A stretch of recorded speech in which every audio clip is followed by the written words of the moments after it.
I didn't know my life was about to fracture beyond repair the moment I accepted a black polo shirt from my husband's hand. From the outside, everything looked flawless. Too flawless. The kind of marriage people admired from a distance and envied without knowing what it cost to maintain. We had been married for 10 years. Victor Carter, my husband, was the celebrated Senior Executive Vice President of Phoenix Technologies, one of the fastest-growing tech companies in the region.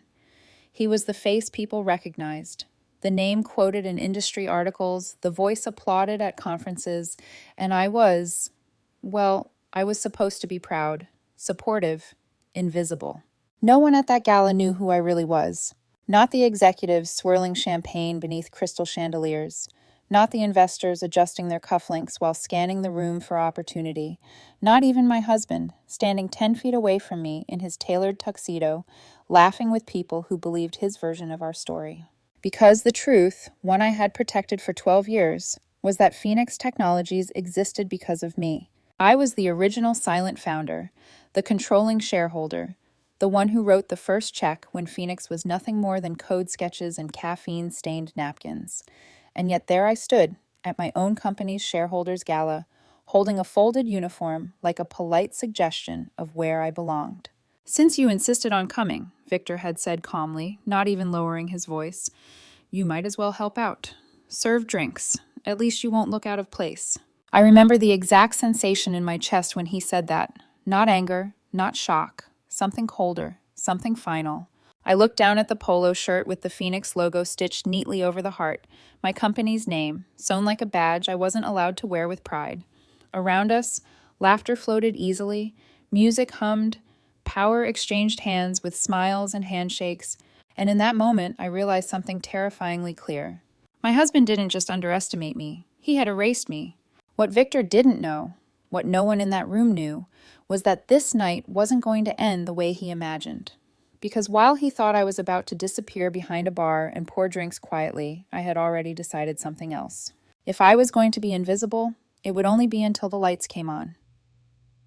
Before Phoenix Technologies became a name people whispered with admiration and ambition, before my husband learned how to smile for cameras and deliver perfectly calibrated sound bites, my life was much quieter and much more deliberate. My name is Elena Carter. I'm 40 years old now. 12 years ago, I was a recently exited entrepreneur with more money than comfort, more clarity than companionship. I had just sold my first startup for a 7-figure sum after nearly a decade of living on caffeine, spreadsheets, and stubborn belief. I wasn't chasing status or headlines. I was exhausted by them. All I wanted was to build something meaningful again, without becoming the face of it. That was when I met Victor. Back then, he was struggling at a third-tier digital marketing firm, barely keeping his head above water. Student loans weighed on him like an anchor. He was sharp, charismatic, ambitious, endlessly ambitious, but also insecure in ways he didn't yet know how to name. We met at a mutual friend's dinner, and I remember how animated he became when he talked about growth strategies, brand psychology, and leadership. He spoke like someone who wanted to be important. I liked that hunger. I didn't yet see how dangerous it could become. Around that same time, 2 software developers, James and Kevin, were introduced to me through an old investment contact. They showed up with a borrowed laptop held together by cracked plastic and optimism. Their pitch deck was unfinished.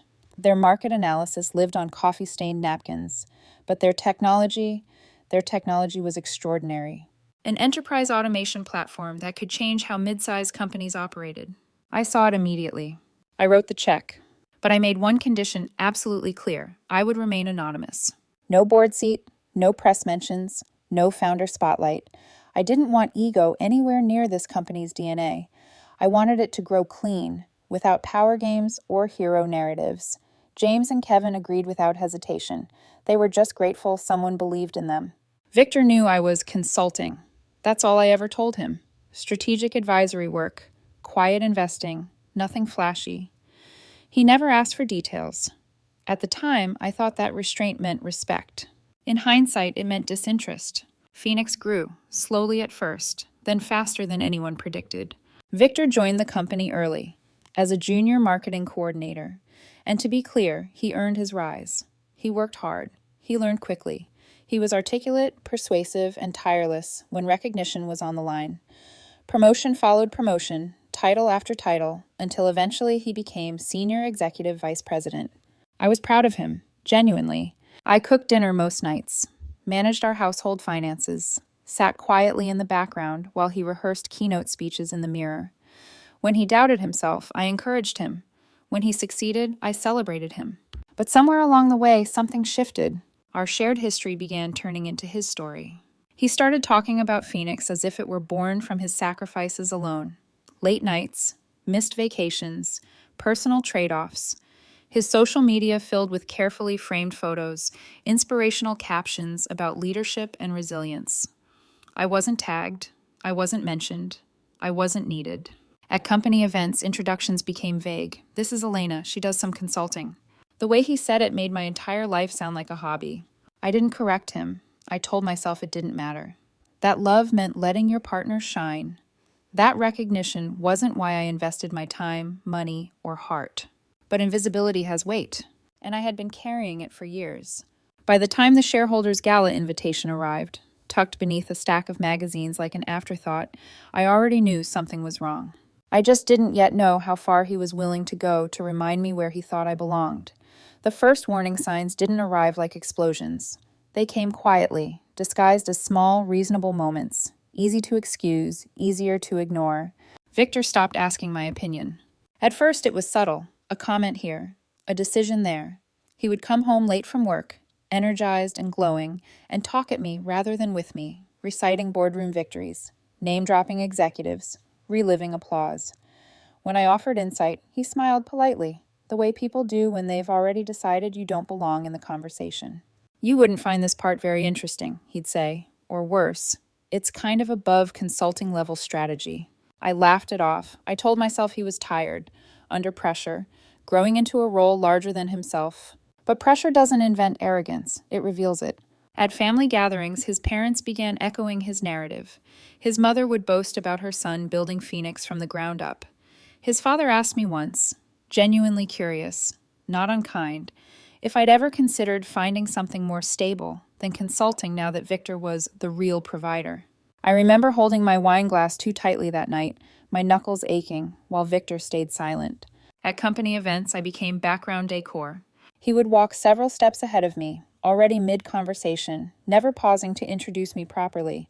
In group photos, he positioned himself so I was either cropped out or blurred behind someone else's shoulder.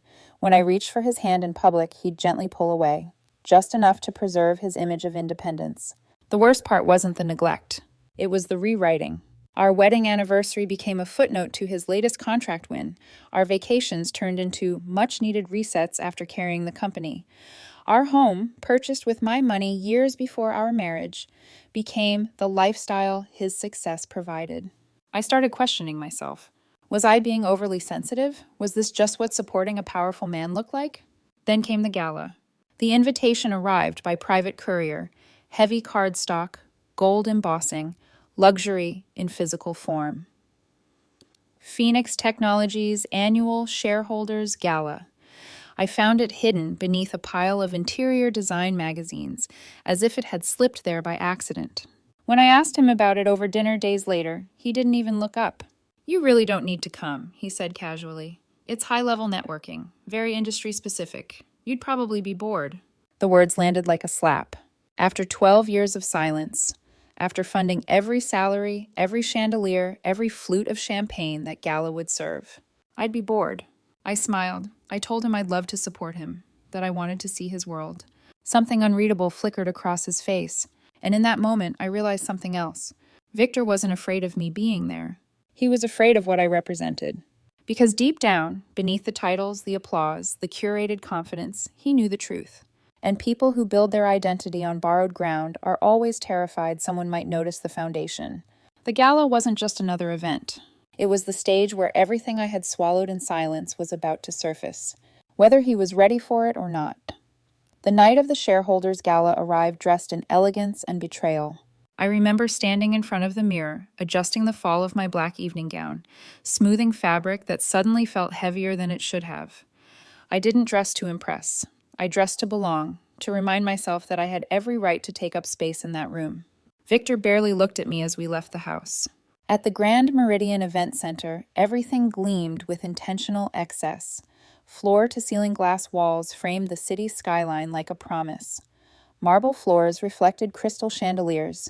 The air hummed with money, ambition, and practiced confidence. Senior executives clustered in tight circles, laughter punctuated by strategic pauses. This wasn't a celebration. It was a marketplace of power. Victor moved through it effortlessly. He air-kissed the right people, laughed at the right moments, spoke with just enough humility to seem gracious, and just enough certainty to sound indispensable. Watching him was like watching a performance I'd helped rehearse, except I'd been written out of the script. For 45 minutes, I stood alone. He didn't introduce me to anyone, not one person.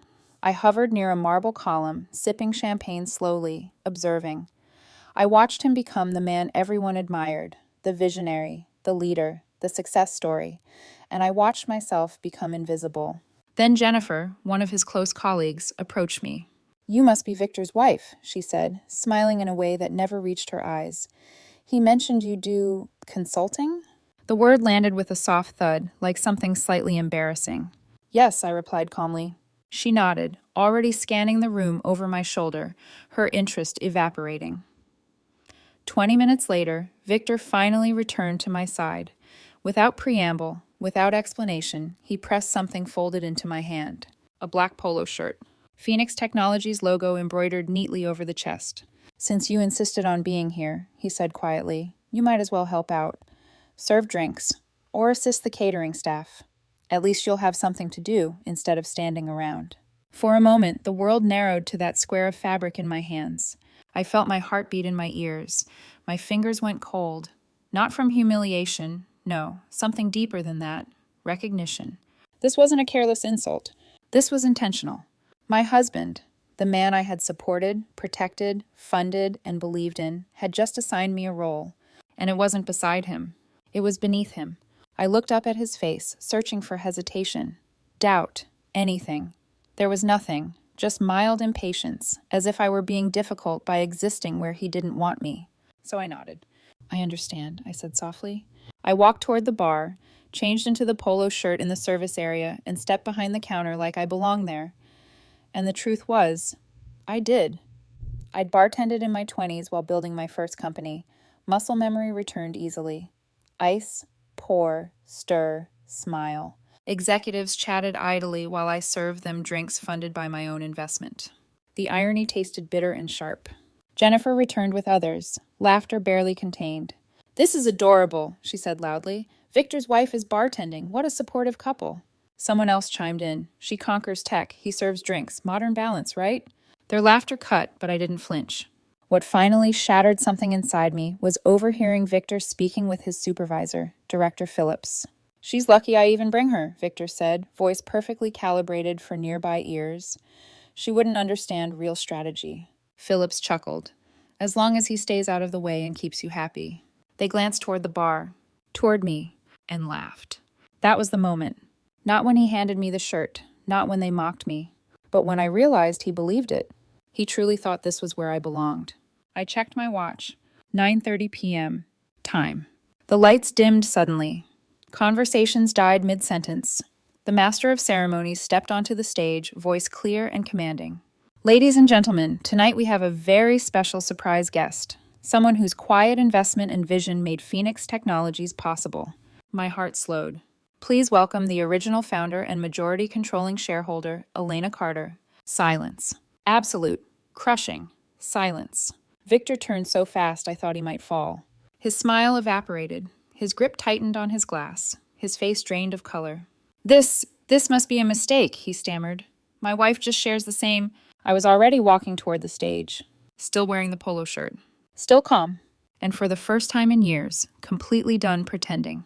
The microphone felt heavier than it looked when I wrapped my fingers around it.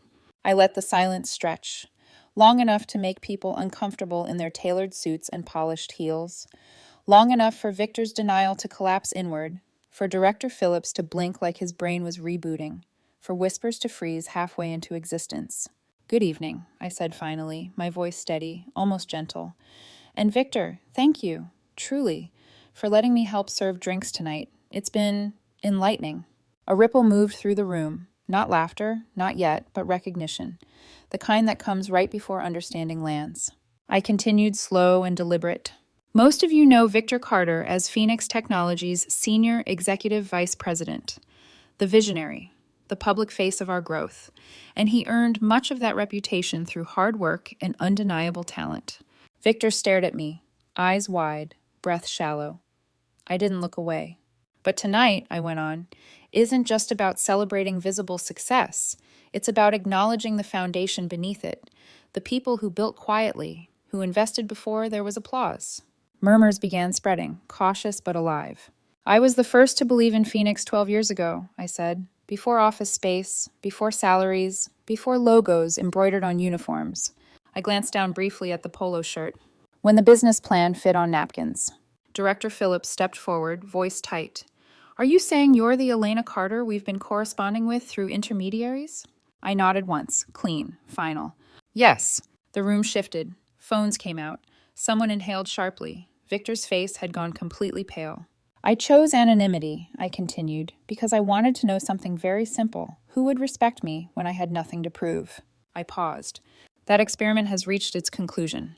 The word restructuring landed like a grenade when I announced it. Executive spines stiffened. Investors exchanged looks. Victor swayed slightly where he stood. Effective immediately, I said, Phoenix Technologies will undergo a comprehensive leadership and transparency review. Details will be shared tomorrow. I handed the microphone back and stepped down. The spell broke. Victor lunged toward me, nearly tripping in his haste. His champagne glass slipped from his hand and shattered against the marble floor, red liquid spreading like a stain no one could unsee. Outside, the night air was cool, cleansing. I drove home in silence, not from rage, but relief. Victor arrived later, fury barely contained. You humiliated me, he shouted, in front of everyone. I met his gaze calmly. No, I stopped lying. Within a week, we separated. I offered him an entry-level position in community outreach. Real work, real metrics, real growth. He called it degradation and refused. Then came the tactics. Charm first, pastries, apologies, nostalgia. Seduction next, the red dress, the music, the wine. Finally, rage. You destroyed me, he screamed in the office lobby weeks later. I held up a mirror, I replied. The podcast came later. When asked why I stayed silent so long, I said, I wanted to see who loved me when I was invisible. The clip went viral. Phoenix grew stronger. Culture improved. Investors stayed. Victor moved out 2 months later. As he handed me the keys, he whispered through tears, I never owned anything here, did I? I kept one photograph of us before everything changed. Not out of longing, out of clarity. The days after the gala didn't explode, they compressed. Silence replaced shouting. Messages replaced conversations. What had once been a marriage became a negotiation conducted through lawyers, HR memos, and carefully worded emails that pretended emotions were irrelevant. Victor didn't disappear. He circled. First, it was the calls. Short, controlled, deceptively reasonable. We need to talk about optics. This doesn't have to get ugly. You're overreacting to one misunderstanding. Then his family stepped in, exactly as I knew they would. His mother called, with a tremor in her voice that suggested heartbreak, but carried the sharp edge of accusation. He's devastated, Elena. You blindsided him. You could have handled this privately. Privately. As if the years of erasure had happened in private, as if the public humiliation hadn't been carefully curated by him. His father sent a long message about loyalty, about how men under pressure say things they don't mean, about how success changes dynamics, and a good wife adapts. I didn't reply. At Phoenix, the atmosphere thickened. Executives who had laughed politely at the bar avoided eye contact in hallways. A few reached out, carefully, cautiously, to apologize. Others grew defensive, as if my presence threatened to expose their own borrowed authority. Victor, meanwhile, told a different story. He spoke to colleagues about betrayal, about being set up, about how I'd stayed silent for years, only to pull the rug out from under him for dramatic effect. He framed himself as the victim of a calculated power move, conveniently omitting the polo shirt. The laughter. The words served drinks. He asked for his title back. When that failed, he asked for mediation. When that failed, he accused me of revenge. You enjoyed it, he snapped during one tense meeting, seeing me fall. I looked at him across the table, this man I had once loved deeply, whose insecurities I had padded with silence. I didn't enjoy it, I said. I endured it. Evidence surfaced. Not scandals, not crimes, but patterns. Emails dismissing junior staff. Credit taken too quickly. Names left off slides. The same behavior he'd used on me, repeated at scale. Phoenix's board didn't panic. They adjusted. The restructuring began quietly but decisively. Titles reviewed. Authority redistributed. Victor's influence shrank not because I ordered it to, but because it could no longer hide behind image. He noticed. And that's when the tone changed.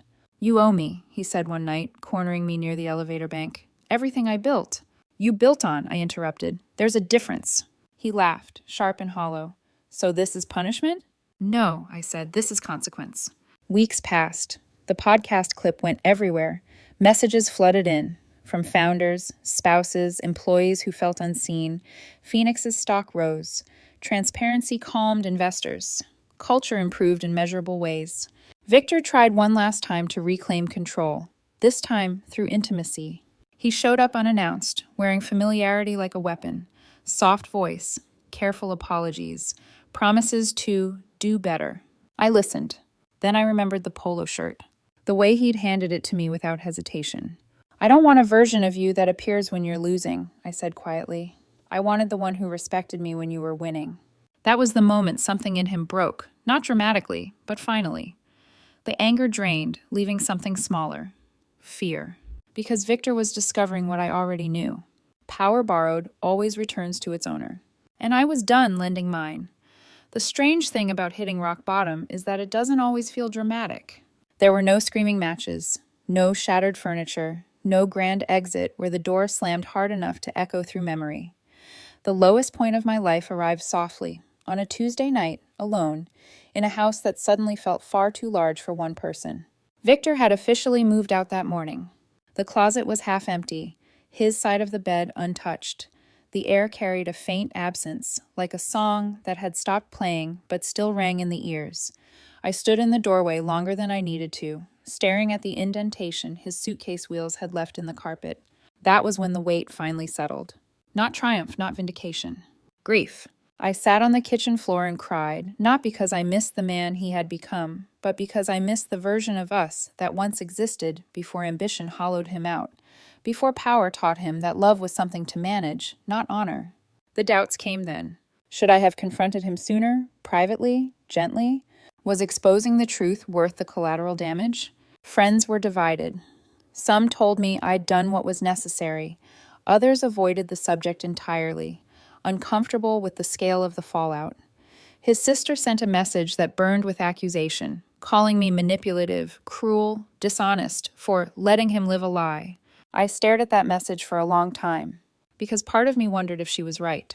I replayed the gala in my mind, the silence, the shattered glass, the look on Victor's face when everything unraveled.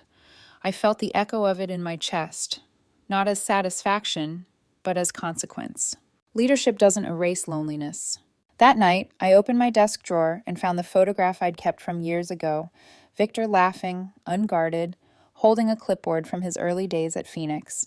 He hadn't known yet how powerful he could become, or how dangerous that power would be to his sense of self. I pressed the photo face down. This wasn't about punishing him. It was about surviving myself. For the first time since the gala, I allowed myself to feel small, vulnerable, uncertain. I questioned every decision, every silence, every compromise I'd made in the name of love. And I realized something uncomfortable. I hadn't just enabled his behavior. I had erased myself long before he did. That realization hurt more than anything he'd said, because it meant I couldn't place all the blame outside myself. I had chosen invisibility because it felt safer than conflict. I had confused support with self-erasure. And now, standing in the aftermath, I had to decide who I was without him. There is a moment in every long story where the heroine isn't brave yet. This was mine, and it was terrifying. The turning point didn't arrive with applause. It came quietly, disguised as paperwork. 3 weeks after Victor moved out, I sat alone in the Phoenix Executive Conference Room long after everyone else had left. The lights were dimmed automatically at 9 p.m., casting long reflections across the glass table. In front of me lay a stack of internal reports, exit interviews, anonymous employee feedback, culture audits requested by the board after the gala. I hadn't asked for these to prove Victor wrong. I'd asked because I needed to know whether the problem was bigger than my marriage. As I read, a pattern emerged so clearly it was almost painful. Employees talked about being dismissed mid-sentence, about ideas presented by junior staff only to be later repeated, word for word, by Victor in executive meetings, about praise being public when it served image, and criticism being private, sharp, and humiliating, about feeling useful rather than valued. One line stopped me cold. Working under him felt like being a prop in someone else's story. I leaned back in my chair, the air leaving my lungs in a slow, shaky breath. That sentence could have been written by me. For the first time since the gala, the narrative inside my head shifted. This wasn't about a single night, or even a single marriage. This was about a man who had learned to confuse admiration with worth, and a woman who had allowed herself to become the scaffolding for someone else's climb. And I was done being scaffolding. The next morning, I met with the board. Not to punish, not to humiliate, to clarify. I spoke plainly about leadership, about transparency, about the danger of mistaking charisma for character. I didn't raise my voice. I didn't dramatize. I simply told the truth, consistently, calmly, without apology. By the end of that meeting, the decision was unanimous. Victor would not return to executive leadership. Not because he was my husband, not because of the gala, because he was no longer fit for the role. When I told him, he didn't yell. He went very still. "So that's it," he said quietly. "You win." I shook my head. This was never a competition. He laughed then, a brittle sound. "You always say that, as if you weren't waiting for this moment." I met his eyes. For the first time in years, I didn't feel the urge to soften the truth. "I was waiting for myself," I said, and I finally showed up. Something in him faltered. Not regret, not accountability. Loss. Because Victor didn't lose a title that day. He lost the illusion that he could define me. A week later, the podcast episode aired. When the host asked why I'd stayed silent for so long, I didn't give a speech. I didn't dramatize my pain. I simply said, I wanted to know who respected me when I had nothing to prove. That sentence traveled further than anything I'd ever built. Messages poured in, from women who'd disappeared inside marriages, from men who realized too late what power had cost them, from employees who felt seen for the first time. And somewhere in that flood of voices, something inside me settled. Clarity. I wasn't cruel. I wasn't vindictive. I was finished being invisible. That night, alone in the house, I removed the last of Victor's things from the guest room closet. Not angrily. Methodically. Like closing a chapter you've read enough times to know by heart. I didn't hate him, but I no longer protected him from himself. And that, more than any announcement or restructuring, was the moment my life truly turned. Consequences don't always arrive with fireworks. Sometimes they unfold slowly, quiet, inevitable, and impossible to reverse. Victor's professional world didn't collapse overnight. It thinned. Invitations stopped arriving. Meetings were rescheduled, then canceled. People who once laughed too loudly at his jokes now responded with polite delays. Not cruelty, distance. The kind that speaks volumes without saying a word. Reputation, I learned, doesn't shatter. It withdraws. At Phoenix, the restructuring continued without drama. Leadership roles were redistributed based on performance, not proximity. Voices that had once been ignored were suddenly invited into the room. Ideas flourished where fear had previously lived. The company didn't just survive. It stabilized. Victor watched this from the outside. He sent messages at first. Measured, professional, almost hopeful. We should discuss how this looks. People are confused. You could clarify things. I didn't respond. Because the truth no longer needed my management. Then came the personal fallout. His parents stopped calling. Not out of loyalty to me, but because the story they'd believed no longer held. When silence replaces defense, it's often because denial has finally run out of room. His sister sent one last message. Short, sharp. I hope you're happy. I didn't reply to that either. Happiness wasn't the point. Victor did ask to see me one final time. We met in a neutral space, a quiet cafe near the river. No lawyers, no witnesses, just two people who once shared a life. He looked smaller, not physically, but internally. The confidence had drained from his posture. His voice lacked its usual certainty.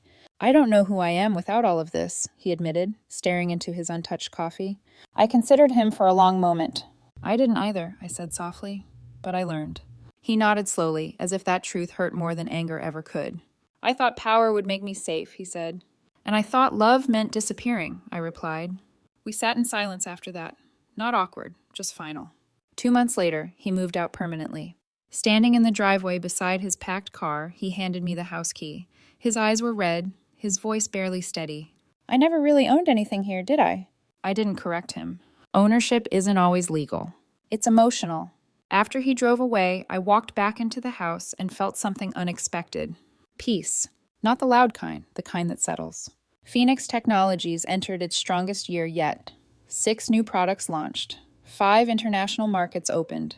Employees spoke openly, sometimes critically, always honestly. Investors responded with confidence. And I became visible. Not as a symbol, not as a headline. As myself. I kept one photograph of Victor and me from before everything changed. I placed it in a drawer, not as a memorial, but as a reminder of what happens when image replaces intimacy, of what silence costs, of who I refuse to become again. The truth had done its work. It always does. I don't wake up wondering anymore whether I was wrong. That question used to circle my thoughts late at night, quiet and insistent, like a mosquito you can't quite swat away. Was I too harsh? Should I have protected him? Did I cross a line? For a long time, I believed kindness meant absorbing harm in silence. Now I understand something different. Kindness without boundaries is self-erasure.